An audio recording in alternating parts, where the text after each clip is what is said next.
Hi everyone, it's Rika, and today I have great news for women who live in New York and Virginia. You can terminate your pregnancy at any time. New York Governor Andrew Cuomo signed a new bill that will strengthen abortion rights. The governor tweeted the Reproductive Health Care Act will protect Roe v. Wade regardless of what the federal government does. He called it a victory for all New Yorkers. The state also passed a bill this week banning conversion therapy for LGBTQ minors.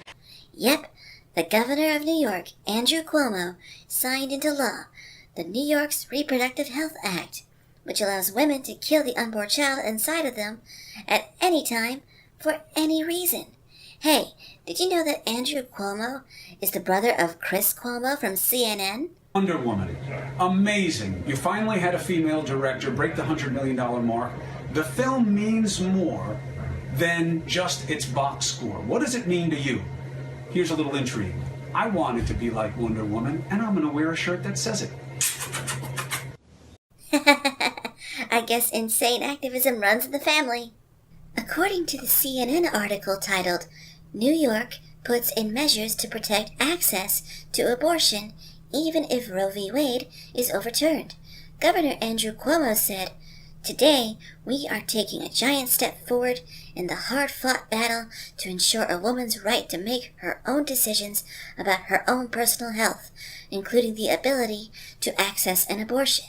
With the signing of this bill, we are sending a clear message that whatever happens in Washington, women in New York will always have the fundamental right to control their own body," said Governor Andrew Cuomo after signing New York's Reproductive Health Act on Tuesday night, January 22nd.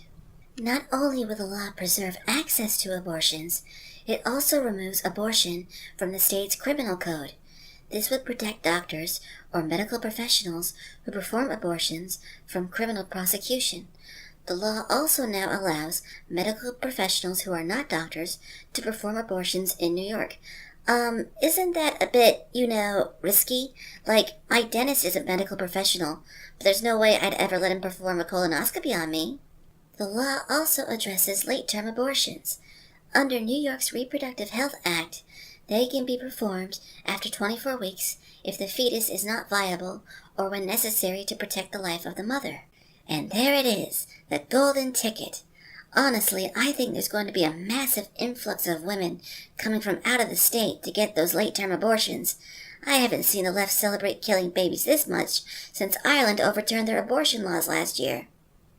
For those of you who are unaware, Ireland last year had a referendum on whether or not to overturn the country's abortion ban. The overturn vote ended up winning, with 66% of voters voting to overturn the country's abortion ban. And look at them all, smiling and cheering and celebrating the murder of innocent babies.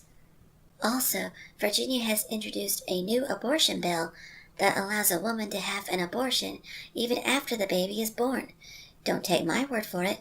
Here's what Governor Ralph Northam had to say. So in this particular example, if a mother is in labor, I can tell you exactly what would happen.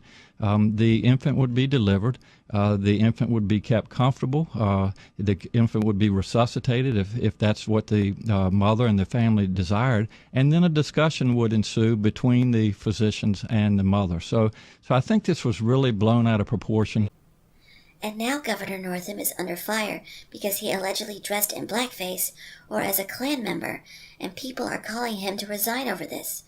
Honestly, who cares about that? The literal infanticide bill he's advocated for is a more legitimate reason for him to resign. And don't give me that, "oh, babies aren't alive" argument. I'll prove it to you right now. That argument is a fallacy. According to LiveAction.org's article, science is clear. Each new human life begins at fertilization. Science teaches without reservation that life begins at fertilization, conception. It is a scientific fact that an organism exists after fertilization that did not exist before.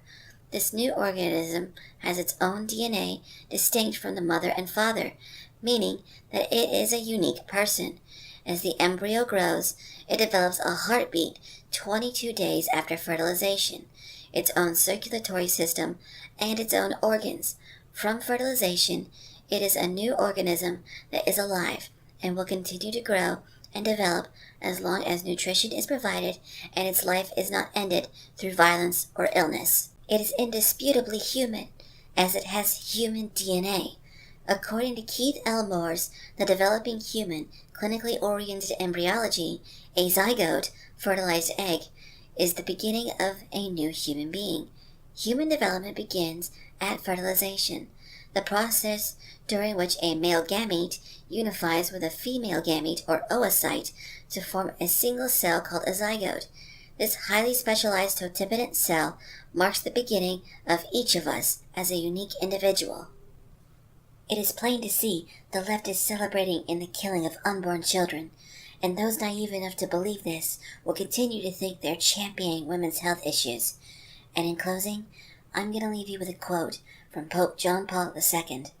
A nation that kills its own children has no future. Anyways, thank you for watching.